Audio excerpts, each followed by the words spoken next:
Aaliyah Brooks froze mid-step, the tray in her hands trembling as the sound cut through the penthouse kitchen. "Please." The word shattered the silence like glass. She didn't need to turn around to know who it was. The air shifted when Han Seojin entered a room. Power did that, fear did that, and tonight, something else, something raw and dangerous, followed him.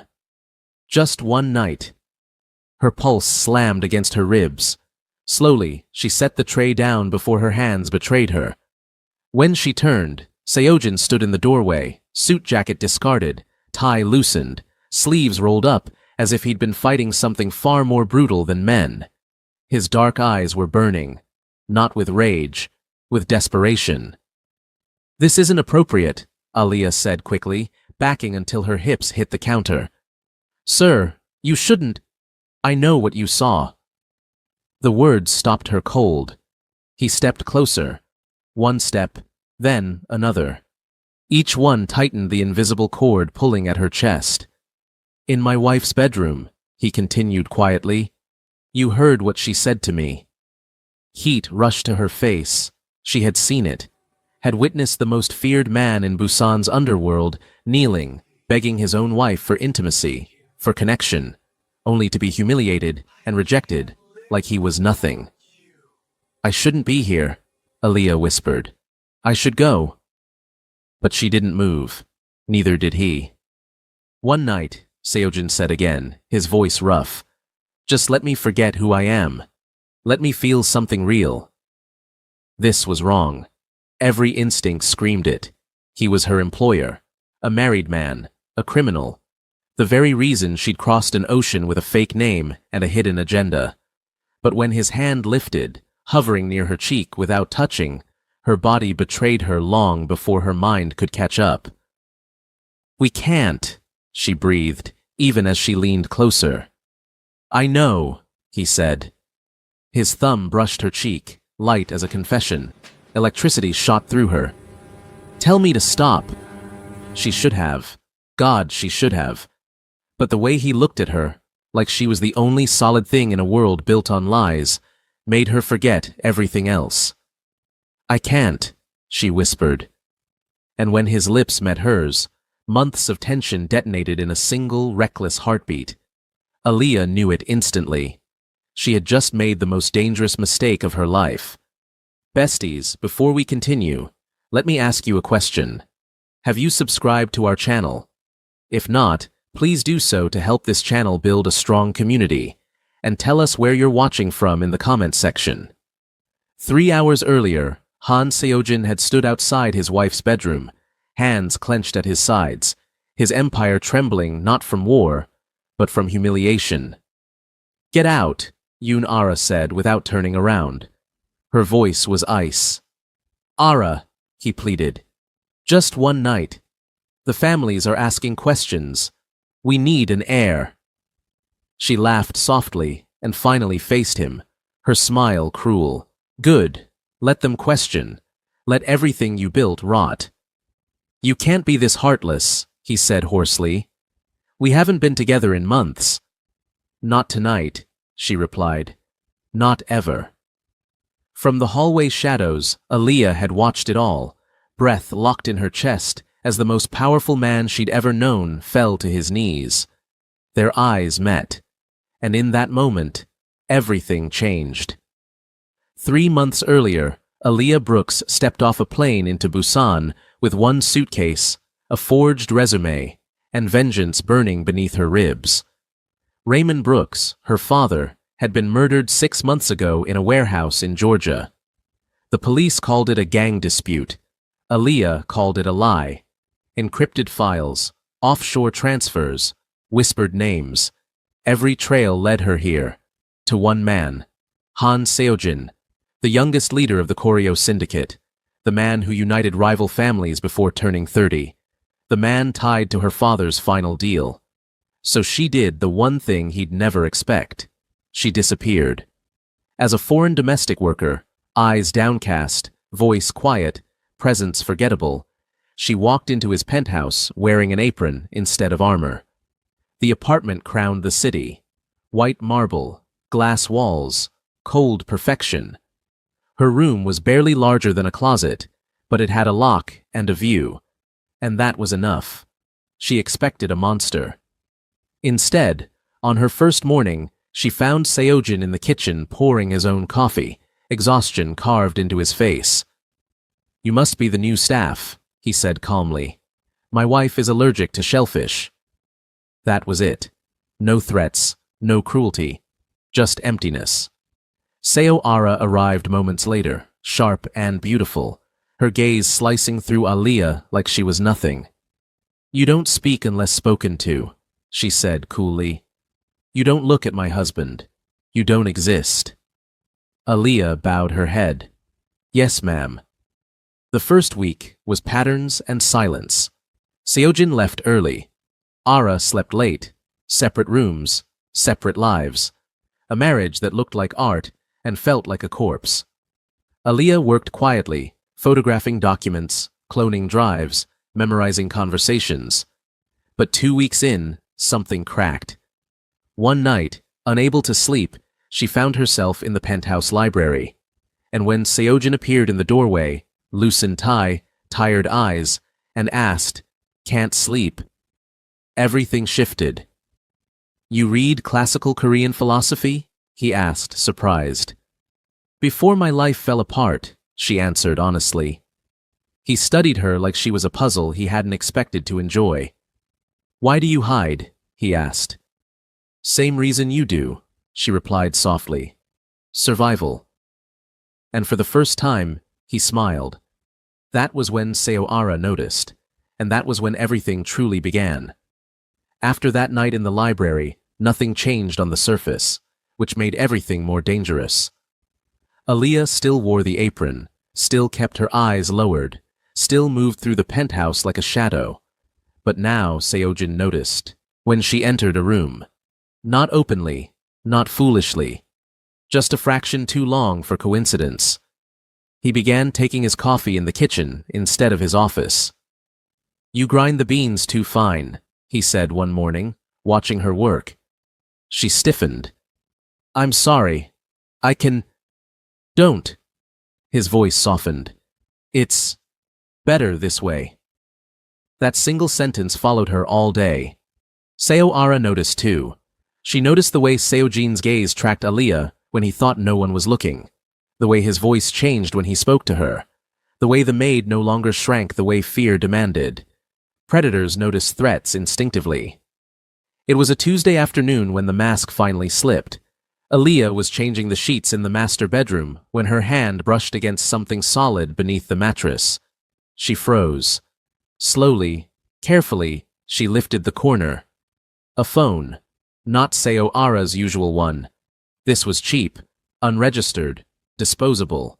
A burner. Aliyah's heartbeat thundered in her ears as training took over. 2 minutes. That was all she needed. She photographed everything, messages, numbers, times, locations. Her blood ran cold. The texts weren't just intimate, they were tactical. His meeting with the Port Authority moved to Friday. Security rotation changed.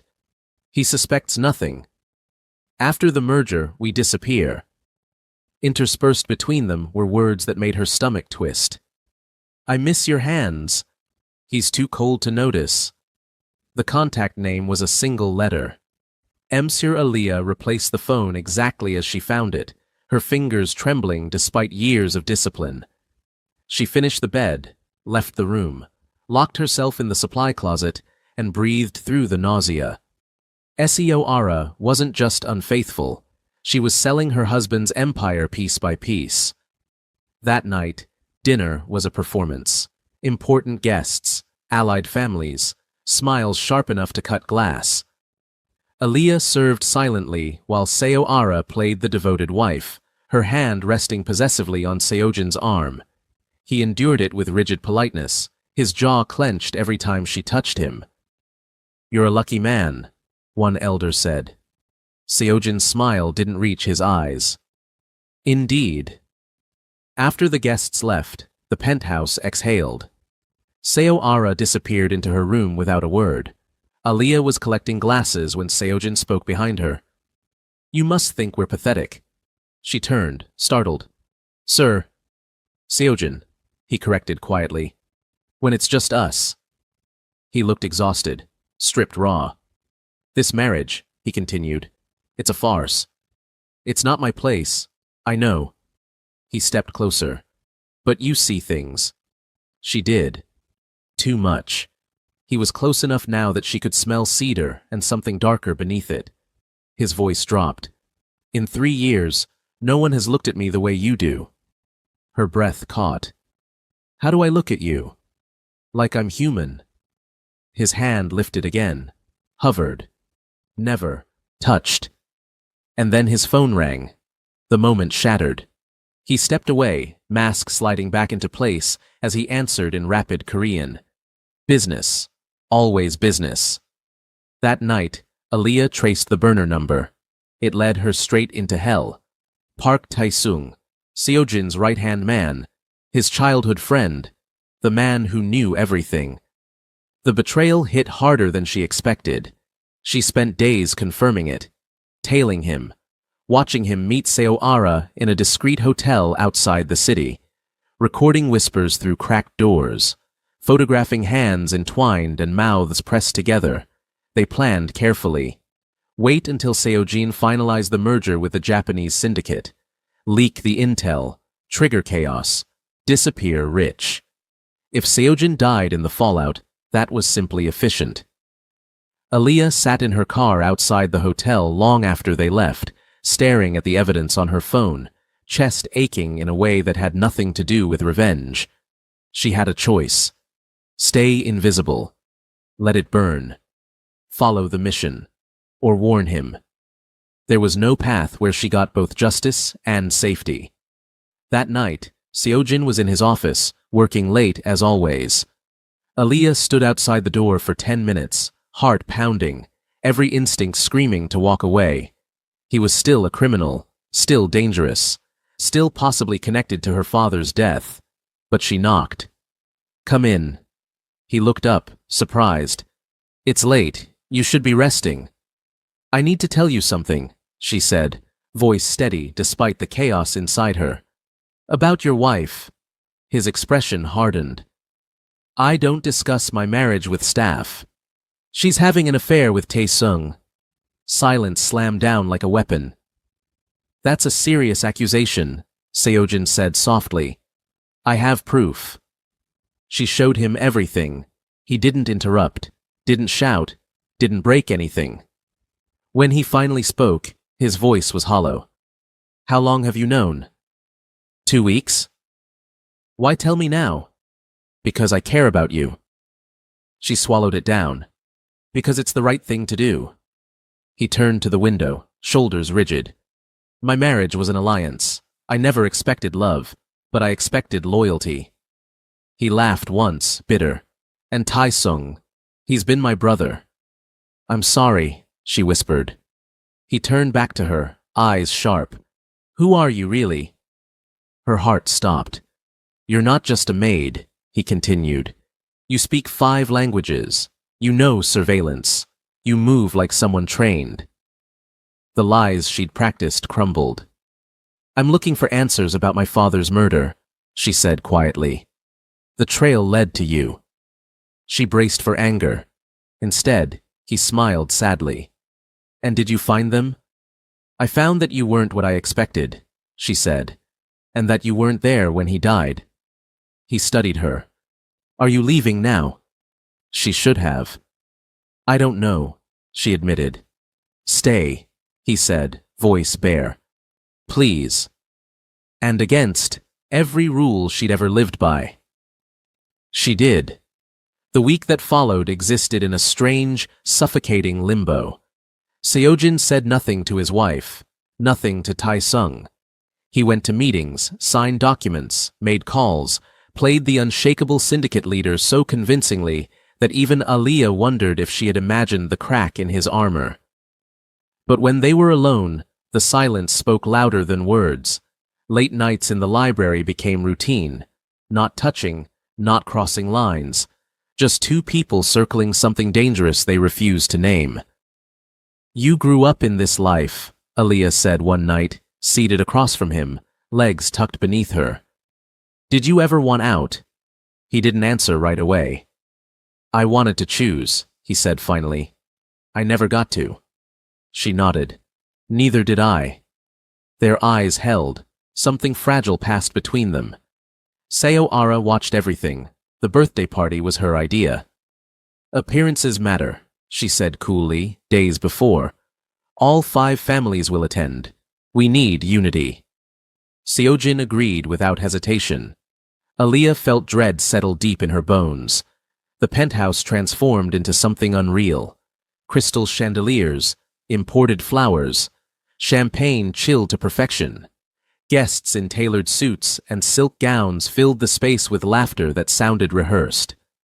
Aliyah moved through it all, invisible again. Seo Ara clung to Seojin's arm, radiant and cruel, playing the devoted wife flawlessly. Taesung hovered nearby, smiling like a loyal shadow. Aliyah watched them both, heart pounding. Then she saw it. In the kitchen, Seo Ara slipped something from her clutch. A small vial. Clear liquid. Not poison. Sedative. Strong. Fast-acting. Enough to make Seojin helpless. Enough to make an accident believable.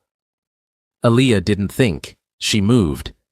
As Seo Ara approached Seojin with a glass of whiskey, Aliyah crossed the room, deliberately off balance. The tray tipped, champagne splashed, glass shattered across white marble. The room froze. I'm so sorry, Aliyah gasped, dropping to her knees. I didn't mean... Seo Ara's hand struck her face. The sound cracked like a gunshot. Aliyah's head snapped to the side, pain blooming hot and sharp. Silence swallowed the room. Seojin's hand closed around his wife's wrist. Touch her again, he said softly, dangerously, and I will destroy your entire family. Shock rippled through the guests. Get out, Seojin said. All of you. The party ended in stunned whispers. When the last guest left, Seojin helped Aliyah to her feet, his touch careful, reverent. Are you hurt? She shook her head. He turned to Seo Ara, the warmth gone from his eyes. I know about Taesung. Her smile faltered. He showed her the evidence. Shock, fear, calculation. So you want a divorce? She snapped. Fine, I'll take half. You'll take what I give you, Seojin said. And be grateful I don't bury you for treason. Her gaze slid to Aliyah, hatred curdling. This is about her. Finish that sentence, Seojin warned quietly. Pride won over survival. She'll be dead by morning, Seo Ara said. My family doesn't forgive humiliation. The threat hung heavy. And then Seojin broke. Please. The word stunned everyone. He dropped to his knees. One night, he begged. Let me get her somewhere safe. Then take everything. Aliyah's heart shattered watching him kneel. Seo Ara smiled. You have until sunrise. She left. Silence followed. Aliyah stepped forward. You shouldn't have done that. You need to leave, Seojin said urgently. I'll get you out. She turned to the hallway where Seo Ara had disappeared. You really should have done your research. Seo Ara paused. Aliyah's voice was steady. My name is Aliyah Brooks. My father was Raymond Brooks. Recognition flashed. I came to Busan looking for his killer. Aliyah continued. Your family brokered the deal that got him murdered. She revealed everything. Files, transfers, recordings. I sent copies to the family heads and federal agencies, Aliyah said calmly. By morning, everyone will know. Seo Ara crumpled. Sign the papers, Aliyah finished. Testify. Disappear. Or I end you. She signed. She fled. The door slammed. Seojin stared at Aliyah like he was seeing her for the first time. You lied to me. Yes, she said, but not about understanding loneliness. He cupped her face gently. This is impossible. Everything about us is. Stay, he said, not as a maid, as you. She nodded. Partners, equals. And outside, the city waited. The silence after Seoara fled felt heavier than any gunfire Aliyah had ever heard. Shattered glass glittered across the marble floor. The penthouse, once immaculate, looked like a crime scene stripped bare of its illusions. Aliyah stood in the center of it, pulse racing, every sense sharpened, waiting for the moment Seojin would finally pull away. He didn't. Instead, he straightened slowly, eyes never leaving her face, like he was afraid she might vanish if he blinked. "You didn't just expose my wife," he said quietly. "You declared war." "I know." "You turned my allies into witnesses." "I know." "And you stayed." She met his gaze without flinching. "You begged on your knees to save me. I couldn't walk away after that." Something broke in his expression. Not anger. Something closer to relief, edged with fear. "You should be terrified of me," he said. "Of this world." "I grew up in it," Aliyah replied, "just on the other side of the ocean." For a long moment, neither of them spoke. Then Seojin exhaled, long and slow. "We have less than 6 hours before sunrise." "I've already moved my backups," Aliyah said. "If anything happens to me, the evidence goes public automatically." He nodded once. "Smart! You taught me," she said. "You just didn't know it." They didn't sleep. They planned. Maps spread across the dining table. Names circled in red. Lines drawn between families, ports, shell companies. Aliyah laid out everything she'd gathered over 3 months. Seojin added what she couldn't access. Old loyalties, quiet grudges, the fractures beneath Busan's underworld. "Taesung won't disappear quietly," Seojin said. "He'll move fast." "He already has," Aliyah replied, showing him a notification.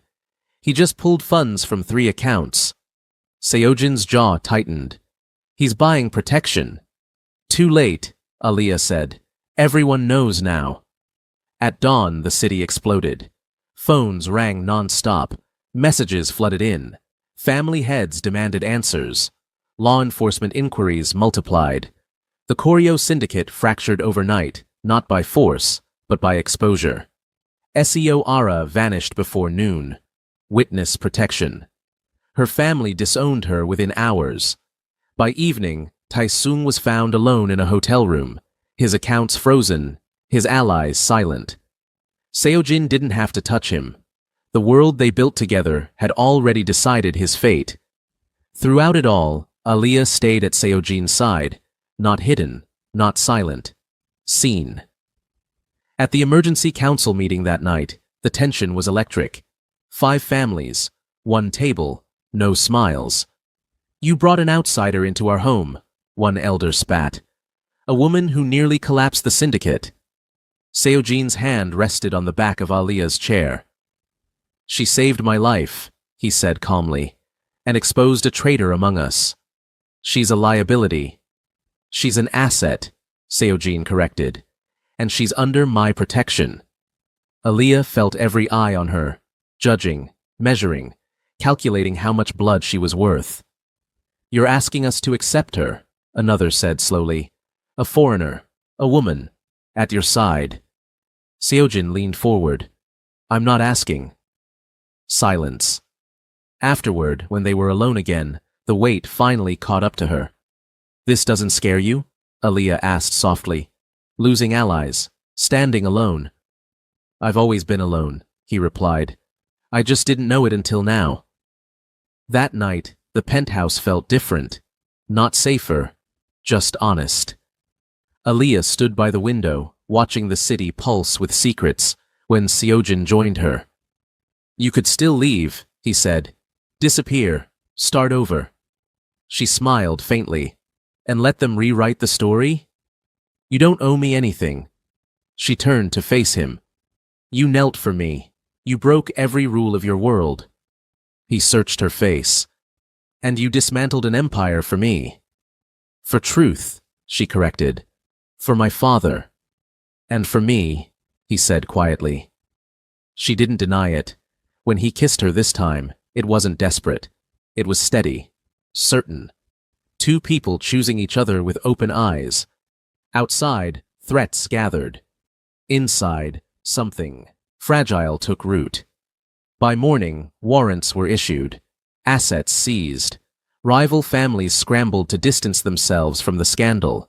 The world Aliyah stepped into months ago no longer existed, and the one she was building with Seojin would never be safe. But it was real. The retaliation didn't come with gunfire. It came with whispers.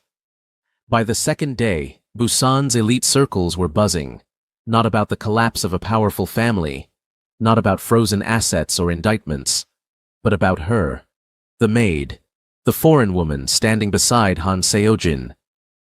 Aliyah felt it the moment they stepped into public together for the first time. The underground garage echoed with murmurs that stopped abruptly when Seojin's men appeared. Eyes followed her, measured her, dismissed her, feared her. "You're a distraction," one council member said openly during a closed-door meeting. "They'll use you." "They already are," Seojin replied evenly. "And she's still standing." Aliyah said nothing. She didn't need to. Silence unnerved them more than words ever could. That afternoon, the first warning arrived. A black envelope slid under the penthouse door. No return address, no message inside, just a photograph. Her father, alive, standing beside men she hadn't seen in years. Her breath caught. "They're trying to shake you," Seojin said after one glance. "Old ghosts." "They don't know me," Aliyah replied. "They know the girl I used to be."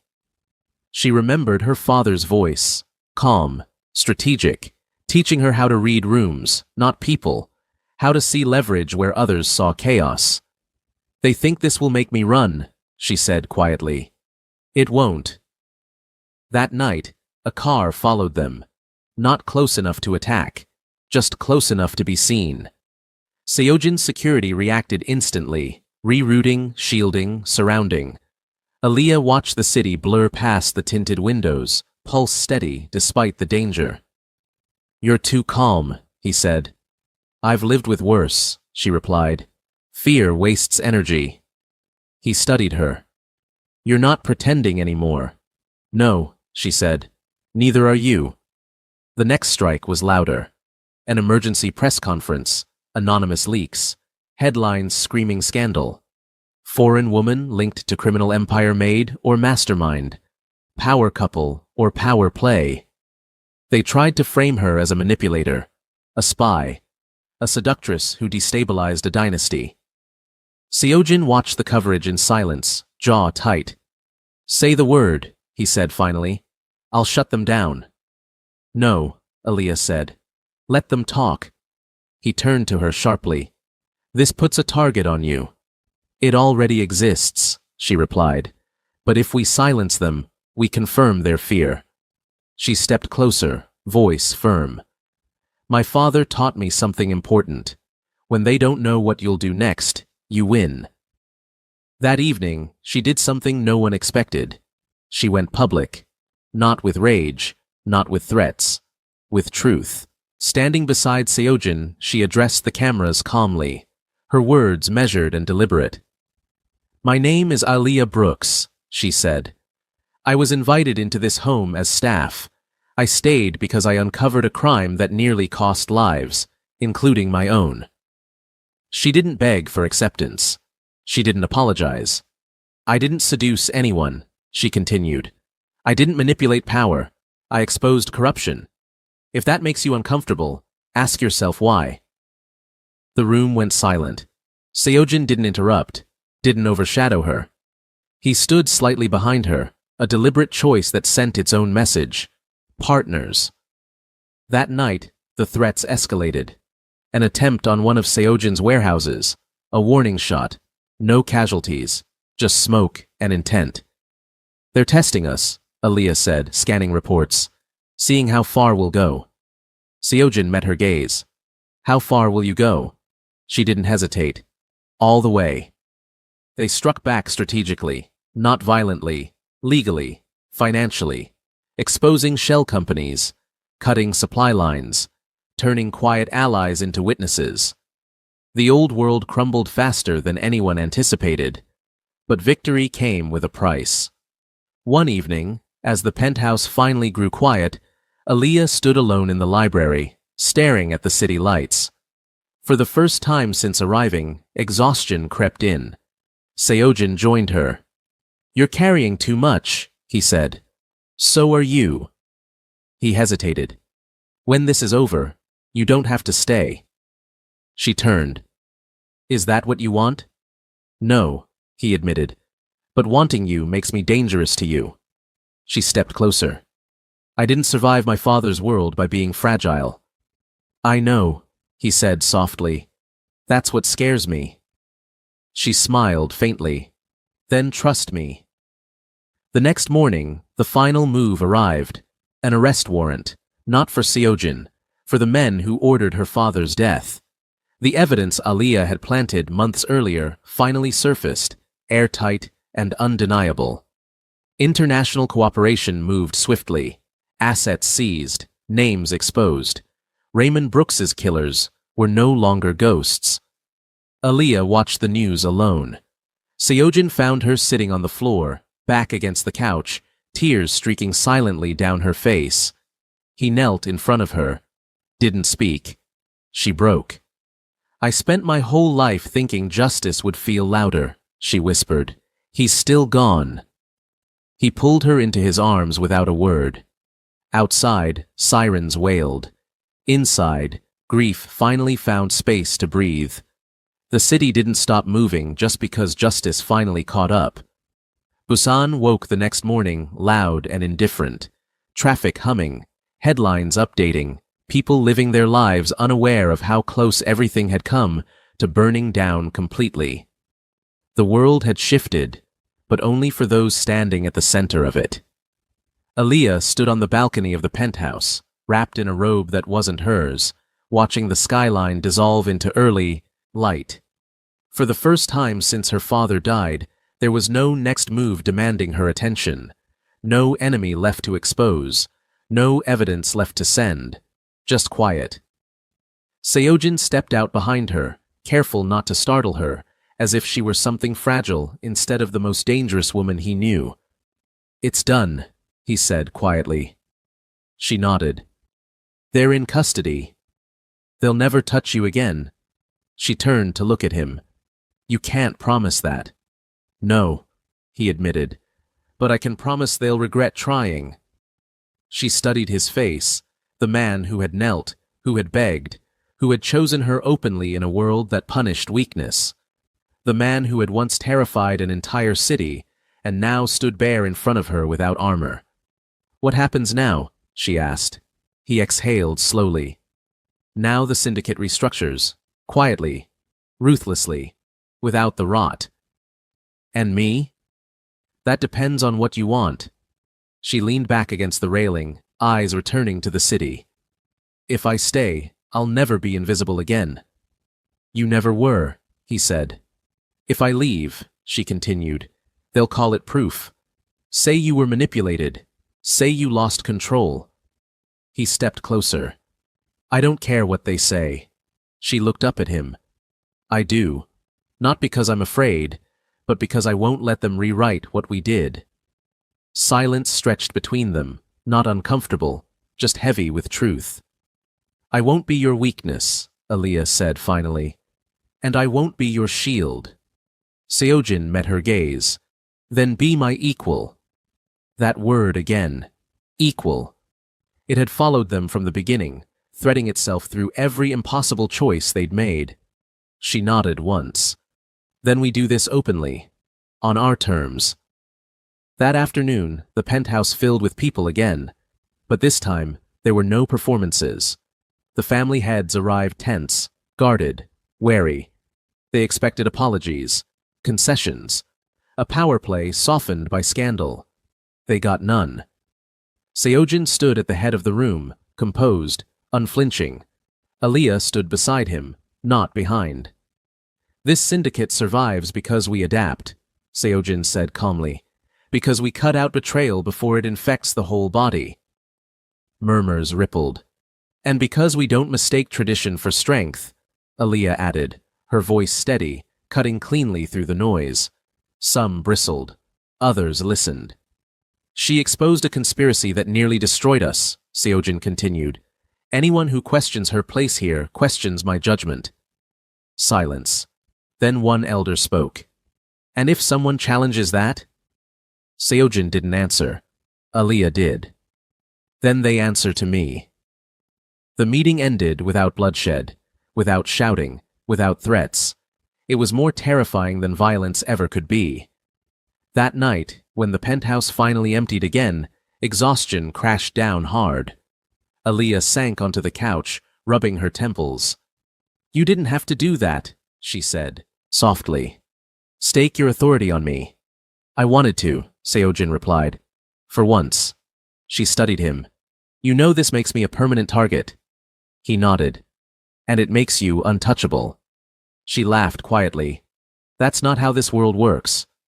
No, he agreed. But we're changing it. Later, alone in the library, the place where everything had truly begun, Aliyah traced her fingers along the spines of the books she once pretended to read.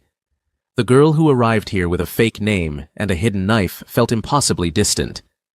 Seojin joined her, handing her a glass of water. Regrets? He asked. She shook her head. Just one. He waited. I wish my father could see this, she said. Not the power, the truth. He'd be proud of you, Seojin said without hesitation. And terrified. She smiled through the ache. That sounds right. He reached for her hand, tentative despite everything they'd survived. This won't be easy, he said. They'll test us. Push, look for cracks. She intertwined her fingers with his. Good. Let them. He studied her, something almost boyish flickering through the hardened edges of his expression. You know this means we're not a normal story. Normal stories are boring, she replied. He laughed softly, then grew serious. I won't cage you. And I won't save you, she said. We stand side by side or not at all. He leaned his forehead against hers. Partners. Equals. Outside, the city hummed. Dangerous, alive, unforgiving. Their enemies hadn't vanished. Their world hadn't softened. The cost of loving each other would always be high. But for the first time, neither of them felt alone. And that made all the difference. If this story kept you glued until the very end, don't forget to subscribe to this channel, like this video, and drop a comment telling us, would you risk everything for a love this dangerous? Let us know, because more intense stories are coming, and you won't want to miss it.